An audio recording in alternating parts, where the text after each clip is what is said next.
안녕하세요. 여러분들은 살면서 진정으로 바라신 게 있으신가요? 아마 모두들 몇 가지 정도는 바라시면서 살고 계실 거예요. 저도 여태 살면서 정말 간절한 바람이 두 가지 정도 있었네요. 그 두 가지 다 지금의 남편에 관련된 거였어요.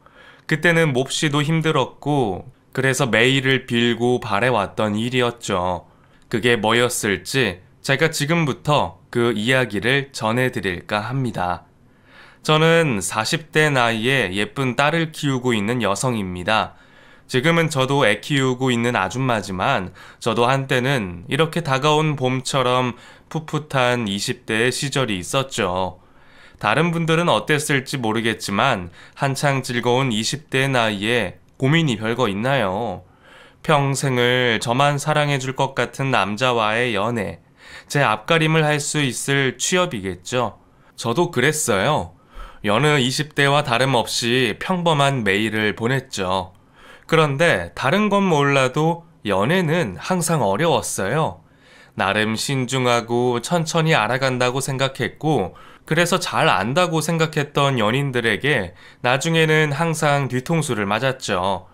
분명 몇몇 연애들은 제 잘못도 있을 겁니다. 상대방에 대한 감정이 앞서서 좋은 면만 크게 보고 상대방이 어떤 사람인지도 잘 모른 채 기대에만 부풀어 연애를 시작했을 거예요. 제가 바랬던 사람은 그저 나를 사랑해주고 나만 바라봐주는, 나에게 믿음을 주는 사람이었을 뿐인데, 제가 어려운 것을 바란 건지 저는 그런 사람을 만나지 못했습니다. 처음에는 다 해줄 것처럼, 나만 보는 것처럼 하더니 바람을 핀다던가 애정이 식어 나를 지루해 한다던가 하고, 어느 날은 이유도 없이 잠수를 타는 등 정말 이상한 사람들을 많이 만나봤죠. 그러다 보니 언젠가부터 남자라면 다 나쁜 놈들로 보이고 남자들에게 믿음이라는 게 없어졌어요. 당시 제 감정을 정확히 이야기한다면 남자들에게 신물이 난다 정도였을 겁니다. 신물이 날 만큼 질렸지만 또 한편으로 사랑을 받고 싶었던 저는 다른 것은 다 바라지 않고 그저 제게 마음이 변하지 않는 순하디 순한 착한 남자만 바랬습니다. 그런데 어디 그런 사람이 많은가요? 그렇게 포기하고 있다 보니 시간은 흘러 저는 벌써 20대 후반이 되어 회사를 다니고 있었고, 제가 바라는 남성상만 마음만 품은 채 회사와 집만 왔다 갔다 하면서 지냈어요. 나이도 점점 차고 있었고 세상에 그런 사랑은 없다 싶어서 결혼은커녕 연애 생각조차 접는 참이었죠. 그런데 그러다 정말 우연하게도 제가 늘 바래왔던 남자와 딱 일치하는 사람을 보게 됐어요. 책 대여점에서 소설책이나 만화책을 보는 게 취미였던 저는 그날도 집 앞에 있는 대여점을 향해 걸어가고 있었어요. 아파트 단지를 나와 걸어가는 중에 길가에 한 남자가 옷이 더러워지는 줄도 모르고 바닥에서 무엇을 찾고 있는 모습을 본 거예요. 처음에는 대수롭지 않게 그냥 뭘 찾나 보다 정도로 생각하고 대여점에서 빌려볼 책을 가지고 나왔죠. 책을 고르느라 못해도 1, 20분 정도 지났을 시간인데 제가 다시 돌아오는 길에도 그 남성분이 아직도 바닥을 훑고 있는 거예요. 그쯤 되니 정말 무슨 일인가 싶어 유심히 지켜보는데 저는 그때서야 작은 꼬마 아이가 모퉁이에 앉아 훌쩍이고 있는 모습을 보게 됐어요. 아빠나 삼촌 정도 되는 사람이 아이 관련해서 뭘 찾는구나 싶었죠. 저는 다시 발길을 집으로 향하는데 바닥에 500원짜리가 보이는 거예요. 500원이면 책 2권은 빌릴 수 있는 돈이라 냉큼 주우려고 하는데 순간 무언가와 쾅 부딪혔죠. 너무 갑작스러워서 아파하며 앞을 보니 그 남성분이랑 제가 부딪혔는지 그 남자도 저와 똑같이 머리를 만지고 있었어요. 아이고, 죄송합니다. 어디 다치진 않으셨어요? 예, 괜찮아요. 근데 그렇게 갑자기 나오시면 어떡해요? 앞은 보셔야죠. 아, 죄송해요. 제가 앞에 계신 줄 모르고 저도 땅 보고 동전을 줍다가 죄송합니다. 그런데 지금 손에 쥐고 계신 동전이요. 돌려주시면 안 될까요? 네? 뭐요? 방금 주우신 동전이요. 그게 사실 저 아이 동전인데 흘리는 바람에 제가 지금 바닥에서 찾고 있거든요. 주인이 있는 동전이라 돌려주시면 좋겠는데. 다 큰 어른이 앞도 안 보고 저에게 돌진해서 머리를 박은 것도 황당한데 바닥에 있는 동전이 아이 것이고 자신이 찾고 있어 돌려달라니 무슨 말인가 싶어 황당하기도 하고 그 사람 말에 점점 호기심이 생겼어요. 아이가 저금통을 떨어뜨렸는데 전부 동전이다 보니까 굴러서 흩어지는 바람에 혼자 울면서 바닥에 앉아 찾고 있더라고요. 다른 분들이 한두 개씩은 찾아주기는 하는데 흩어진 게 너무 많다 보니까 그래서 제가 대신 찾아주고 있어요. 얼마나 더 찾아야 돼요? 네? 떨어뜨린 돈을 얼마나 찾아야 하냐고요. 혼자서 찾는 것보다는 둘이서 찾는 게 빠를 거 아니에요. 어차피 할 것도 없었고 나도 남의 동전 주워 가려던 게 미안해서 좀 도와주자 싶었죠. 그런데 그 남자는 정말 착한 건지 아니면 바보 같은 건지 얼마나 찾아야 하냐는 제 물음에 저금통을 보여주면서 선을 그으며 이만큼이라고 말을 하는 겁니다. 그 모습이 순수해 보여 이런저런 이야기를 나누며 같이 동전을 줍게 됐어요. 한참을 줍다 보니 아이가 다 되었다며 감사하다는 인사와 함께 사라졌고 한창이던 해가 점점 지고 있었어요. 그래도 같이 한참 고생했으니 인사라도 나누려는 차에 엄마에게 전화가 왔습니다. 책 빌려온다는 딸이 1시간이 넘게 집에 오지 않으니 걱정되셔서 전화를 하신 거죠. 엄마, 나 집 앞이야. 일이 좀 생겨서 저 도와주셔서 감사합니다. 제가 드릴 건 없고 사탕인데 이거 그럼 저 먼저 가보겠습니다. 감사합니다. 제가 엄마의 전화를 받고 있는 사이 그 사람은 뭐가 그렇게 급한지 감사하다는 인사와 제게 사탕을 쥐어주고 멈춰 세울 새도 없이 뒤돌아가는 거예요. 인사라도 나누고 이름이라도 듣고 싶었는데 그날의 인연은 거기서 끝나게 됐죠. 얼마가 지났는지 모르겠지만 저는 그날의 일을 잊어버리고 평소와 같이 회사를 출근하고 있었어요. 지하철을 이용해 출근하는 저는 언제나처럼 번잡스러운 아침 출근길 지하철역을 서둘러 내려가고 있었죠. 그런데 도로 쪽으로 누군가가 교통정리를 하면서 파지를 줍고 계시는 노인분을 돕고 있는 겁니다. 길가에 사람이 있으니 차들은 급하다니 빵빵거리고 출근길부터 시끄러운 게 오늘 하루도 힘들겠다 생각하고 다시 시선을 돌리는데 뭔가 익숙한 얼굴인 듯 했어요. 바로 그때 동전을 같이 줍던 그 남성분이었어요. 그 사람은 그 사이 할머니를 인도까지 모시고 와서는 자기도 출근길이었는지 지하철역으로 급히 뛰어 들어가는데 순간 저도 모르게 이때 아니면 기회가 없겠다 싶어 발을 맞춰 따라갔죠. 다행히 저희 회사 출근 방향과 같아서 따라타기는 했는데 막상 발 디딜 틈 없는 복잡한 지하철 안에서 연락처를 물어본다는 게 이상하게 생각되더라고요. 남자분 입장에서는 기억도 나지 않을 여자가 갑자기 불쑥 마음에 든다며 연락처를 물어보는 거니 제가 생각해도 난처할 것 같았어요.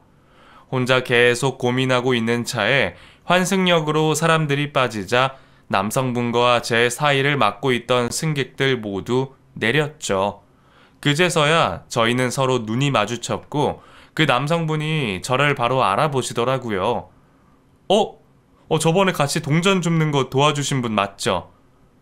네, 기억하시네요. 동네에서 뵈서 같은 동네라고 생각은 했는데 설마 여기에서 뵐 줄은 몰랐네요. 그러게요. 그때는 감사했어요. 도와주셔서 빨리 찾을 수 있었던 것 같아요. 아니에요. 저도 재밌는 경험이었는데요. 근데 오늘도 다른 분 도와주시던데? 할머니요. 그 길에서 그러시면 위험하니까요. 얼마 걸리지도 않는데 뭘요. 저 혹시 번호 좀 주실 수 있으세요? 네? 뭐요? 번호요. 핸드폰 번호. 그때 제가 도와드린 거 사탕으로 부족한 것 같아서요. 아, 그럼 제가 뭘로... 우선 제가 다음에 내려야 하니까 번호나 좀 알려주세요. 막상 대화를 하게 되니 저도 당황스러워서 제가 무슨 생각인지 저도 모르게 말이 막 나왔어요.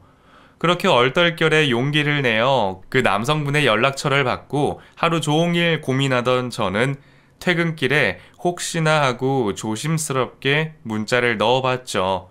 그날도 느꼈지만 그 사람은 정말 사람이 순수해 보였습니다. 제가 정말 그날의 보답을 바라는 줄 알았던 남자는 커피 한 잔 사달라는 제 말에 당연한 듯이 약속을 잡았고, 덕분에 저는 궁금했던 그 남자와 커피를 마시며 대화를 할 수 있었어요.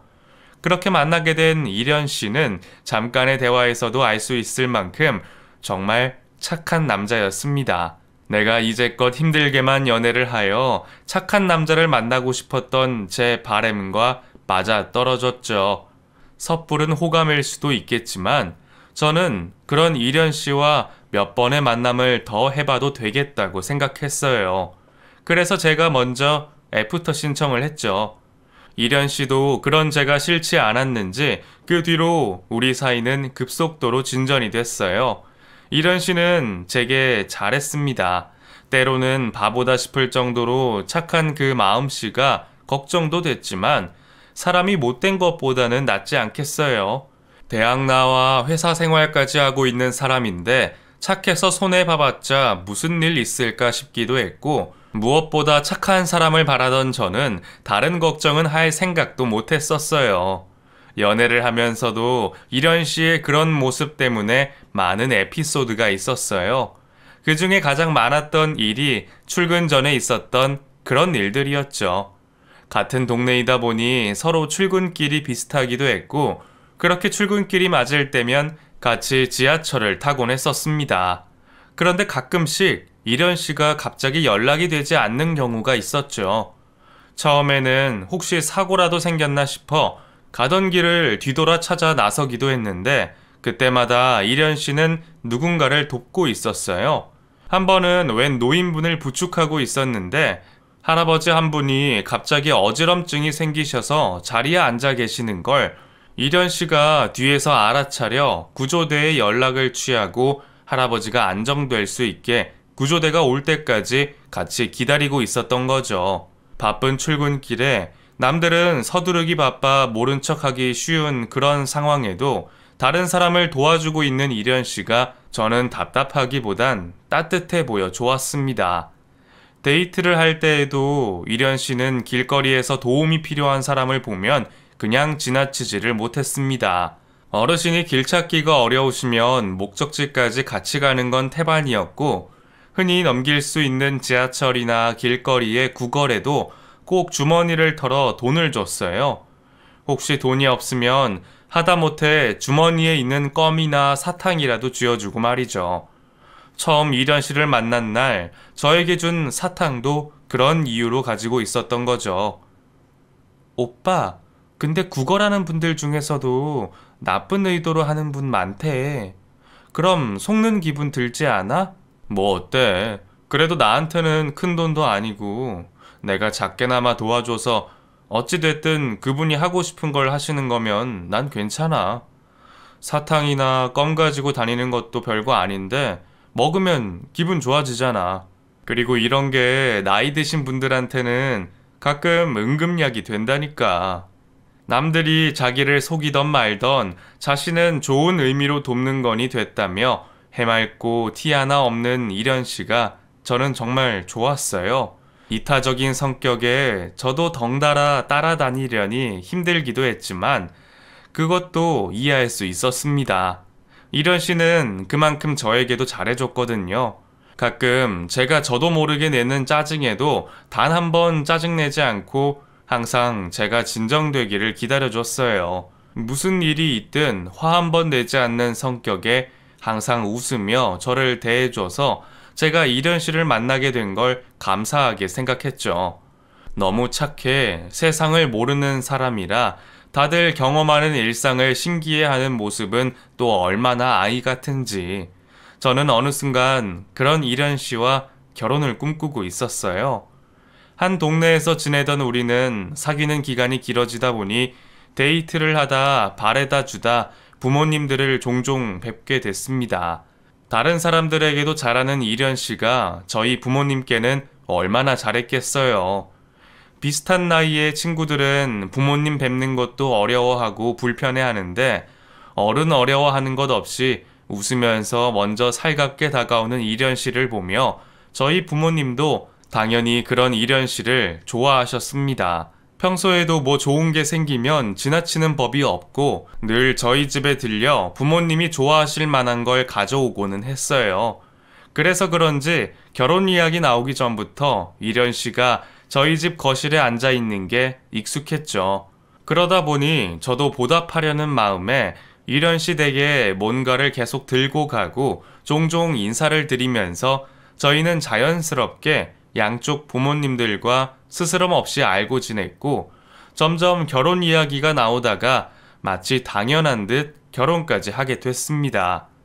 그렇게 제 인생에 가장 바래왔던 착한 사람과 만나 결혼까지 하는 꿈을 이루게 됐고 앞으로의 제 미래는 그동안의 상상처럼 꽃길로만 되어 있을 줄 알았습니다. 신혼초는 당연하게도 행복의 연속이었어요. 원래도 늘 저를 배려하고 맞춰주던 사람이다 보니 결혼하고서도 다툴 일도 없었고 덕분에 연애 때보다 더 좋으면 좋았지 부족한 게 없던 생활이었죠. 한 집에서 같이 생활하다 새롭게 알게 된 점도 많았어요. 똑같이 부모님과 살았는데도 저는 살림이 서툴렀는데 남편은 봉사활동 다니며 다져진 기술로 저보다 살림 기술이나 이런저런 노하우가 더 많았고 뭐든 더 잘했어요. 그래서 물건 사는 거나 살림하는 거나 저보다는 남편이 더 익숙했고 저는 알아서 하는 남편을 믿고 맡기고 있었어요. 물론 둘 다 맞벌이이다 보니 저도 당연히 돕고 할 일을 했지만 주도하는 건 남편이었어요. 그런데 남편을 믿고 있던 어느 날 갑자기 집에 없었던 제품들이 하나씩 늘어나는 거예요. 오빠, 이 물건들 다 뭐야? 방석이네? 우리 나이에 웬 옥방석? 이 드라이기는 뭐야? 우리 집에 드라이기도 있잖아. 근데 왜 또 사왔어? 아, 그거 내 친구가 파는 건데 옥방석이 좋다 그래서 하나 샀어. 자주 앉아있으니까 회사에 가져다 두려고. 아, 그리고 드라이기는 우리 둘 다 아침에 바쁘니까 하나 정도 더 있으면 더 좋지 않을까 해서. 솔직히 방석이나 드라이기가 비싸봤자 뭐 얼마나 비싸겠어요. 그리고 필요하다고 하니 저도 별 의심도 질문도 더 하지 않고 자연스럽게 넘어가게 됐죠. 그런데 남편은 그 뒤로도 이것저것 가지고 들어오는 게 많았고 자세히 살펴보니 집에 필요하지 않은 물건들도 여러 개 있었습니다. 오빠, 이 물건들 다 뭐야? 우리가 쓰지도 않는 건데 안 쓰는 제품들이 왜 이렇게 많아? 아, 그거 왜 그 고등학교 때 친구 현식이 있지? 걔가 요즘에 하던 일이 잘 안 돼서 세일즈 일하거든. 그것 좀 도와달라고 해서 내가 샀어. 그래도 쓸만한 게 꽤 많더라고. 무슨 말이야, 오빠? 여기 있는 것 중에 우리가 쓸만한 게 뭐 있어? 아니, 심지어 집에 있는 거는 또 왜 샀어? 에이, 그래도 친구가 어렵다는데 어떻게 모른 척 하겠어. 그래도 있으면 다 쓰겠지. 아니면 주위 사람들한테 선물해도 되고.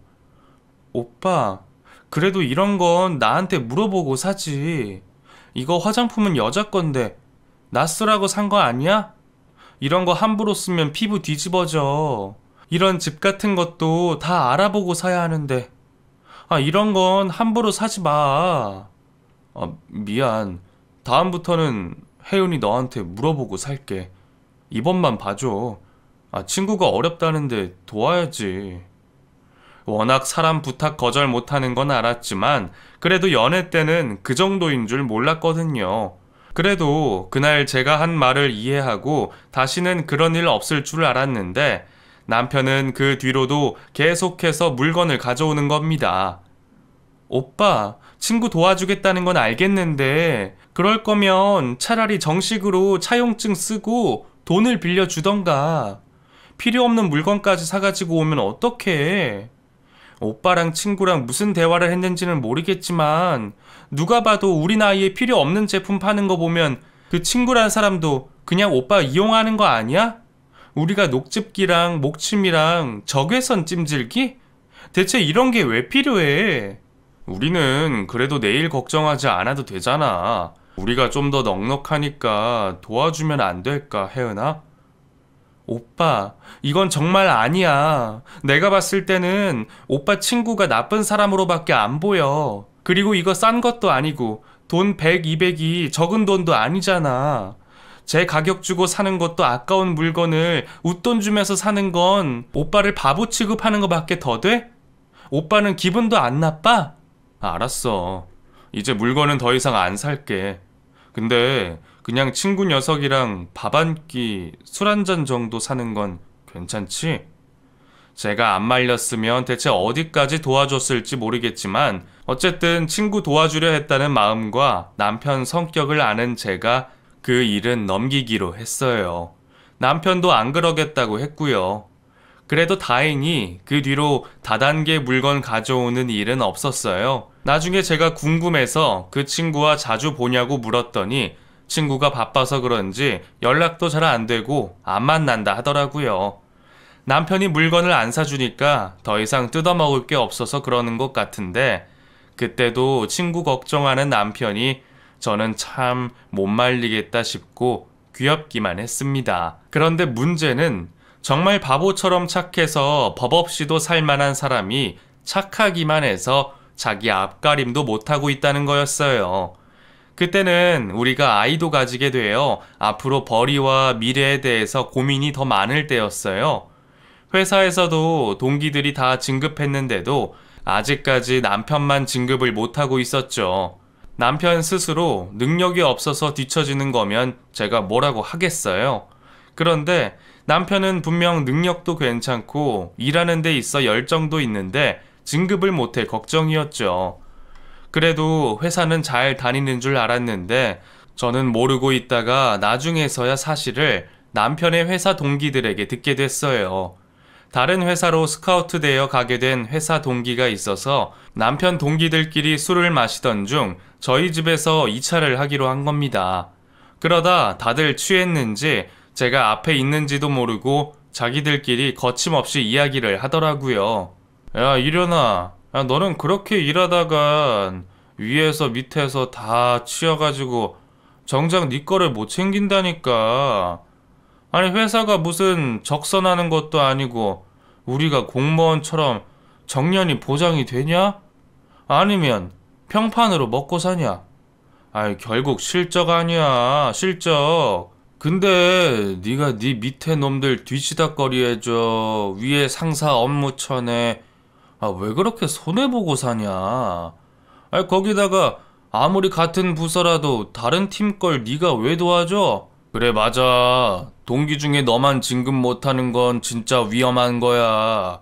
밑에 놈들이 네가 도와준다고 그걸 네 공으로 돌리냐?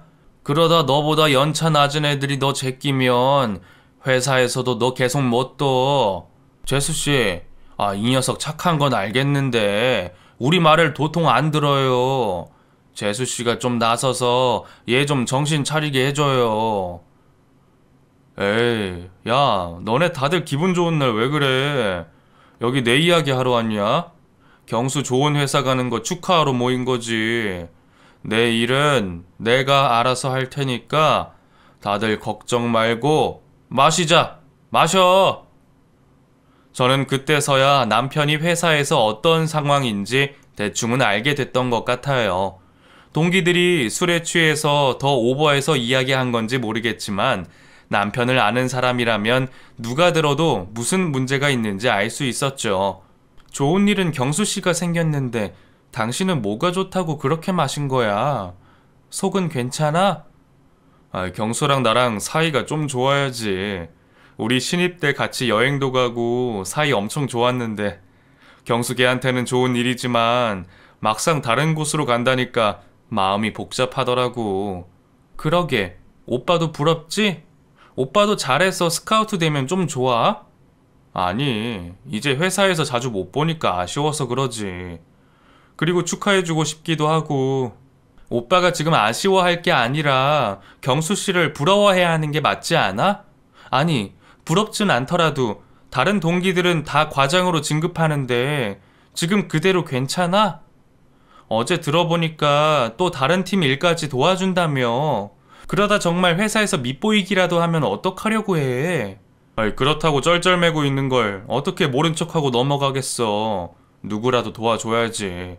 그리고 크게 보면 회사에 도움되는 일인데 뭐 어때? 그리고 동기 녀석들이야 다른 연차에 비해서 잘난 놈들이라고 유명한데 내가 좀 뒤처진다고 내가 못난 건 아니니까. 저는 그때부터 점점 남편이 답답해지기 시작했어요. 회사 일을 이기적으로 하는 게 아니라 자기 능력 안에서 다른 사람을 도와주라는 건데 남편은 도통 제 말을 이해하지 못하더라고요. 사실 취한 남편이 동기들과 이야기에 정신이 팔려 있을 때 경수 씨가 저에게 이야기해 줬거든요. 다른 부서 직원들도 남편을 호구 취급하듯 생각해서 일부러 자신이 할 수 있는 일까지 도움을 받기도 하고 정작 도움받아 놓고 자기들끼리 무시하기도 한다고 말이죠. 남편이라고 바보도 아니고 그걸 아주 모르는 건 아니겠지만 동기들도 답답하다 보니 아내인 저에게 남편 정신 차리게 해달라고 조언을 해주는 거였어요. 그런 얘기를 듣고 기분 좋을 와이프가 어디 있겠어요? 자신들을 도와주는 걸 일부러 이용하고 무시하는 회사 직원들에게도 화가 났지만 무엇보다 자기 자신도 알면서 자기 밥그릇은 걷어차는 남편이 불쌍하고 답답했습니다. 그래서 제가 회사 관련해서 같은 이야기를 몇 번이나 했어요. 사실 저로서는 남편이 충격이라도 받으라고 한 소리 한 거죠.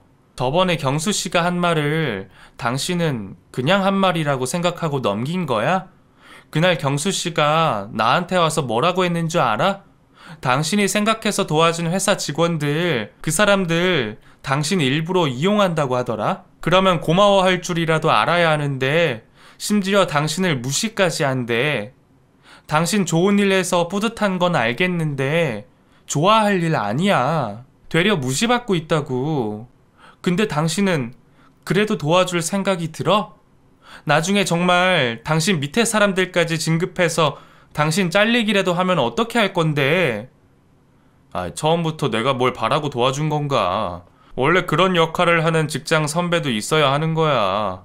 나도 내 사수한테 얼마나 도움을 많이 받았다고. 그래도 너무 걱정하지 마. 이런 것도 결국 다들 알아줄 테니까.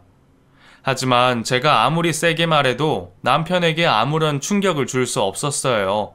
수없이 말해봤지만 좋은 쪽으로만 생각하더라고요.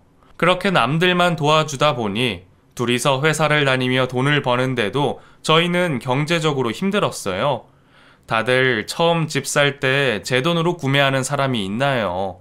보통 은행에서 대출받아서 우스갯소리로 반은 은행 거라고 하잖아요. 저희도 마찬가지였죠. 다달이 내는 대출 상환금에 이자까지 있다 보니 대출금 갚기 바빠서 한 푼 저금하기도 힘들었어요.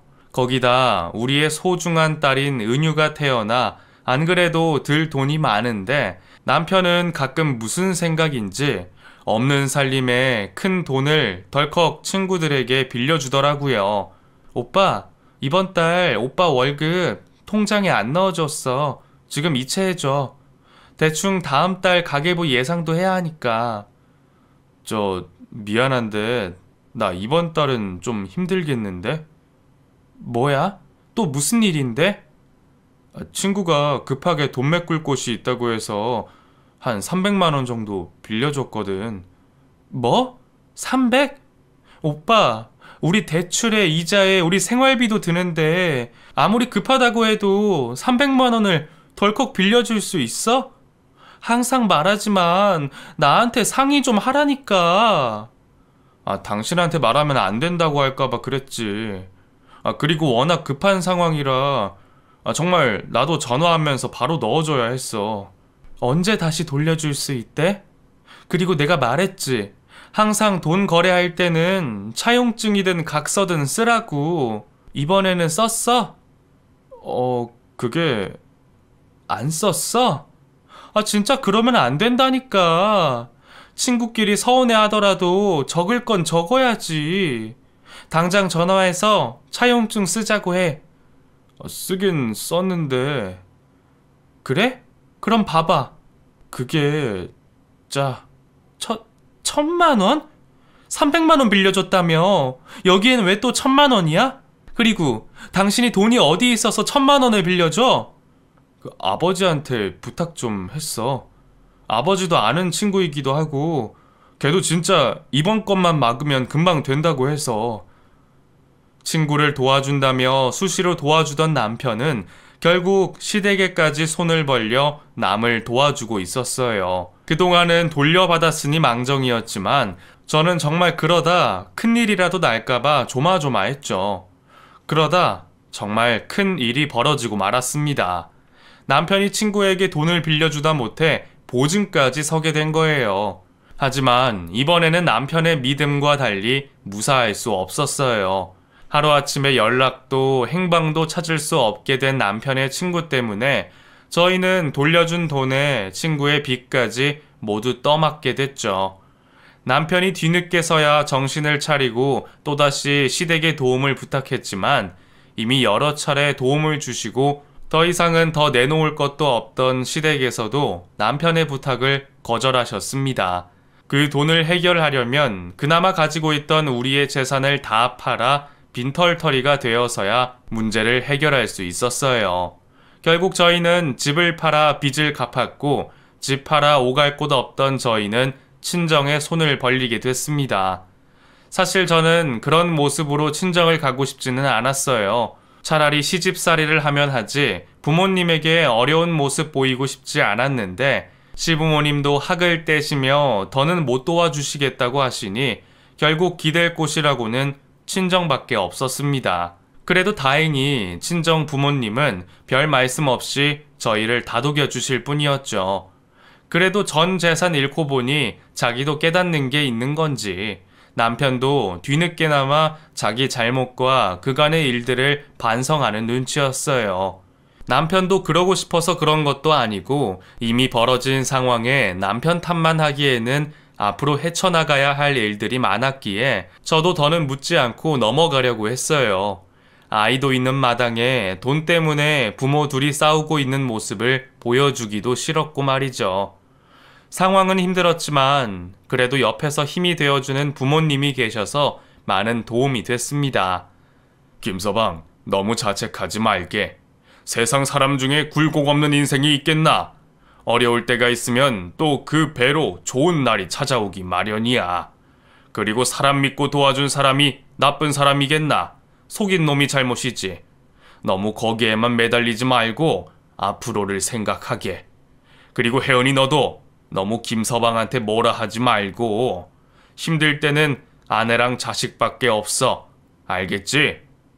그 상황에 똑같이 힘드실 텐데 아빠는 남편과 저에게 부담감을 덜어주시려고 많이 노력해 주셨어요. 그런데 엎친 데 덮친 격으로 남편은 다니던 회사에서까지 잘리게 됐습니다.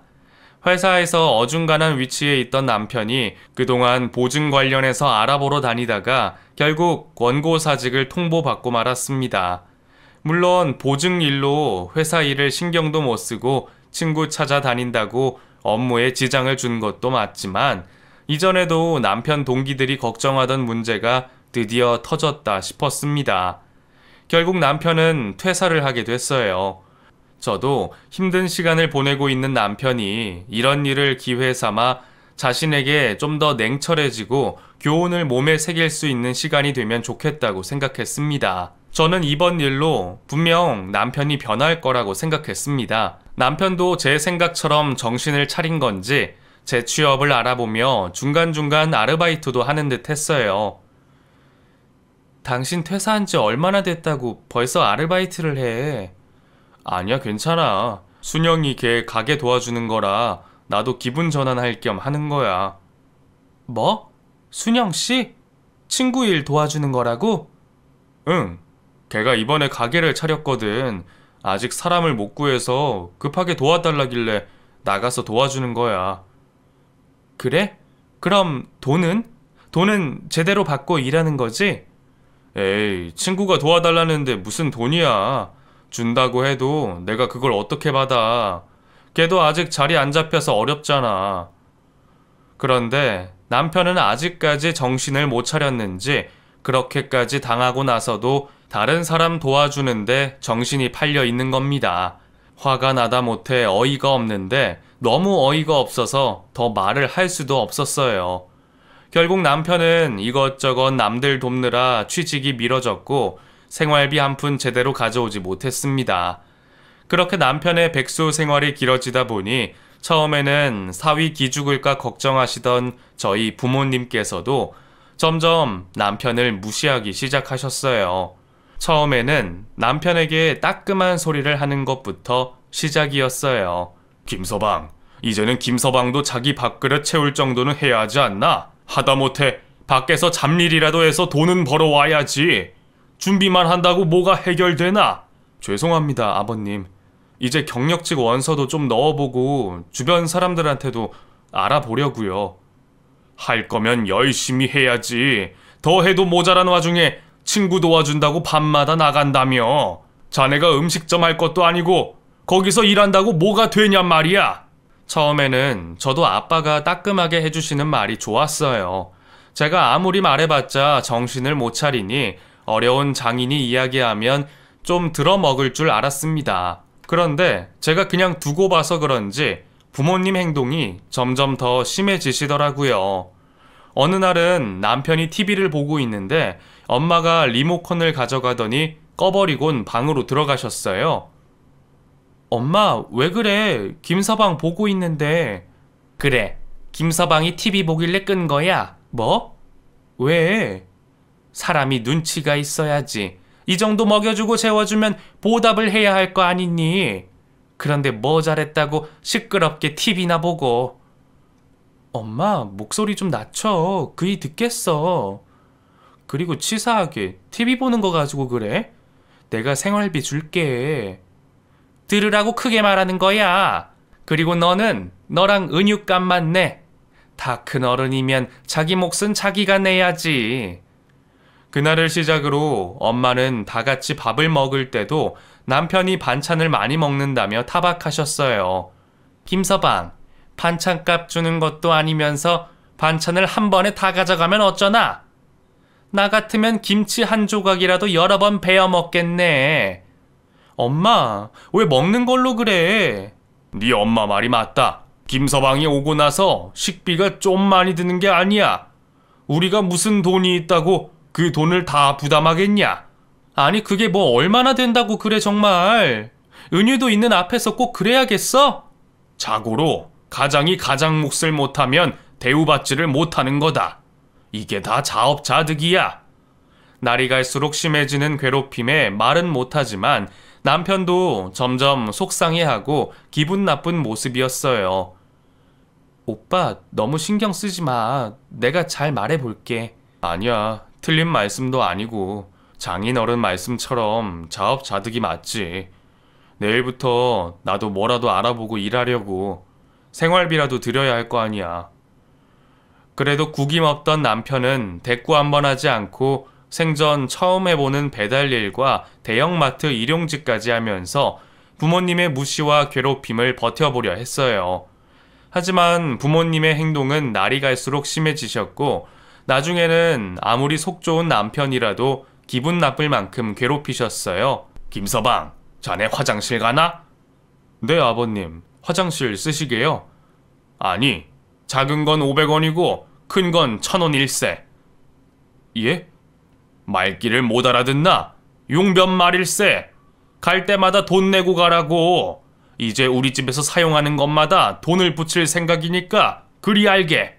남편이 일해서 번 돈으로 월세를 내고 있는 상황에서도 괴롭히시는 모습을 보니 남편 잘못으로 여기까지 내려온 건 알았지만 너무하더라고요. 결국 저도 참다 못해 폭발해 버렸습니다. 엄마, 제발 좀! 나가 살면 되잖아! 너무하네. 그래도 사위인데 어떻게 이렇게까지 해? 이제 저희도 정신 차리고 없는 살림에 월세에 생활비까지 주잖아. 그렇게 못되게 굴어도 장인 장모라고 웃는데 이렇게까지 괴롭히는 건 그냥 저희가 싫어서 그렇잖아. 진짜 너무한다 다들. 당장 나갈 테니까 이제 그만 좀 해. 그렇게 폭발해버린 저는 결국 친정을 떠나기로 결심했어요. 부모님마저 등 돌린 모습을 보기 너무 힘들었고 그보다 마음의 상처를 받았을 남편 생각에 속상했어요. 그렇게 당장 내일 나가겠다고 말하며 잠이 오지 않는 밤. 물을 마시러 주방으로 가는데 문 여는 소리에 아빠가 나오셨죠. 나가더라도 이야기는 듣고 나가라. 아빠와 대화하고 싶지 않던 저는 아빠의 말을 무시하고 제 방으로 가려고 했어요. 그때 아빠가 제 손을 잡고 돌려 세우더라고요. 그리고 아빠의 진심을 말하셨습니다. 우리도 그러고 싶어서 그런 것 아니다. 김서방 식장에 들어가기 전부터 내 자식이라고 생각했다. 그런데 그 자식 같은 놈한테 험한 소리 하는 내 마음은 어떻겠니? 찢어지지 찢어져. 그래도 부모라면 해야 한다고 생각했다. 김서방 이렇게 된 거 다 뭐 때문이냐? 사람이 좋아서, 착해도 너무 착해서 그런 거 아니냐? 자기도 정신 차리고 싶은 거 마음이 안 따라주는데 어떡하겠어? 그렇다고 부모가 돼서 사람 물은 거 보고만 있어? 사람이 좋아도 세상을 살아가려면 어느 정도의 굳은 살은 박혀야 하는 법이야. 법 없이 살 수 있는 사람이면 뭐하냐? 세상이 그렇지 못한데. 그러면 이렇게 해서라도 독하게 만들어야지. 그래서 지금까지 그렇게 한 거다.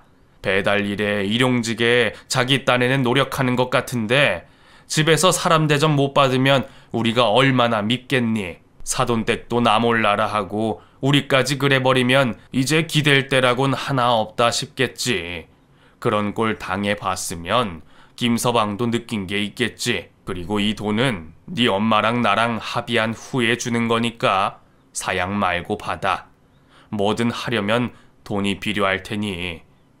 아버지가 저에게 주시는 통장에는 너무 큰 돈이 적혀 있었어요. 아무리 생각해도 부모님한테 이 큰 돈이 나올 곳이 없으실 텐데 싶어서 제가 받을 수가 없었죠. 그때 남편이 언제부터 듣고 있었는지 아빠에게 무릎을 꿇고 울며 용서를 빌었습니다. 아버님, 죄송합니다. 제가 못나서 따님도 고생시키고 장인어른과 장모님께도 걱정만 끼쳤습니다. 지금까지 제가 잘못 생각해왔나 봅니다.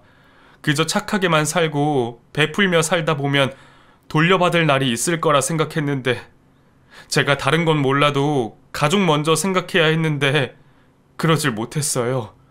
못난 놈이 이제서야 제가 똑바로 살아야 한다는 걸 깨달았습니다. 죄송합니다, 아버님.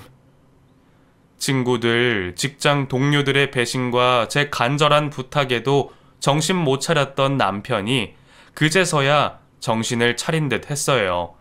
그 말을 들으신 아버지는 돈을 거절하는 저희에게 나중에 갚으라 하시면서 끝까지 저희 손에 통장을 쥐어주셨죠. 그리고 이미 저희가 지낼 전셋집도 구해두셨더라고요. 그래서 언제 나가겠다는 얘기가 나올까 기다리셨던 모양이에요. 결국 끝까지 도움만 받은 저희는 정말 각오를 단단히 하고 살아가기를 마음먹었습니다. 그리고 취업이 어려워진 남편은 정말 남편은 해보고 싶은 장사가 있다며 저에게 계획을 알려줬어요.